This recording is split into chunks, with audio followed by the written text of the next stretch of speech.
అవును. చాలా మంది గుడ్డులోని సొన తినాలా వద్దా అంటున్నారు. చాలా మంది పెద్ద పెద్ద గ్యాస్ట్రోఎంట్రాలజిస్టులు కూడా సొన కూడా తినండి ఫ్యాటీ లివర్‌ని తగ్గిస్తుంది అదే అంటున్నారు. Exactly. That's what I'm trying to tell. దానిలో ఉన్న యెల్లోలో ఏదైతే కోలైన్ ఉంటుందో అది బ్రెయిన్‌ని ప్రిజర్వ్ చేయడానికి పనికొస్తుంది. ఫ్యాటీ లివర్ రాకుండా లివర్‌ని ప్రిజర్వ్ చేయడానికి పనికొస్తుంది.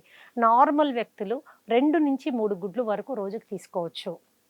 అదే అథ్లీట్స్, వర్కౌట్ చేసేవాళ్ళు 5-7 గుడ్లు వరకు తీసుకోవచ్చు. లాస్ట్ 2-3 గుడ్లలో కేవలం ఎగ్ వైట్ తీసుకుంటే సరిపోతుంది. సో, ఎగ్ యెల్లో అనేది 3-4 వరకు బేస్డ్ ఆన్ యువర్ వర్క్. మీరు సెడెంటరీ అయితే 2 eggs are ideal. 2 eggs are ideal.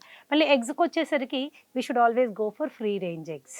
Free range eggs తీసుకుంటే అవి కూడా మనకి చాలా హెల్ప్‌ఫుల్‌గా ఉంటాయి. సెడెంటరీ లైఫ్ స్టైల్ ఉన్న వాళ్ళైతే 2 గుడ్లు తీసుకోవచ్చు రోజు. బాయిల్ ఫామ్‌లో కానీ, ఆమ్లెట్ కానీ, దానిలో బోలెడన్ని వెజిటబుల్స్ ఏసి కానీ సొనతో పాటు. సొనతో పాటు తీసుకోవాలి. సొనతో పాటు. వెజిటేరియన్స్‌కొచ్చేసరికి చాలా సార్లు కొద్దిగా హెల్ప్‌లెస్‌గా ఫీల్ అవుతుంటారు.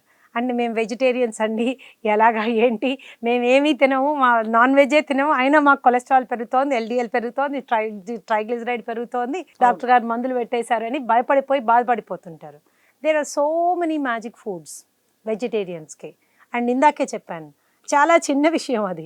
వైటమిన్ సి, అలాగే పుల్లగా ఉన్నటువంటి నారింజ పండు, కమలాలు కానీ, ఆరెంజెస్ కానీ, దానిమ్మ is also very good. Pomegranate juice అనేది మ్యాజిక్ లాగా పనిచేస్తుంది ఎల్‌డీఎల్ మీద. సో, విత్తనాలు లేకుండా దాన్ని ఒక ప్రెస్‌లో పెట్టి ఓన్లీ జ్యూస్ తీసుకుంటే మనము 60 ml to 75 ml every day. ఆహా!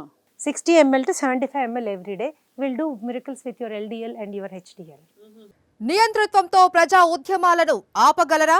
బెదిరింపులతో ప్రజా గొంతుకును నొక్కగలరా? తెలుగువారి మనస్సాక్షి సాక్షి టీవీ.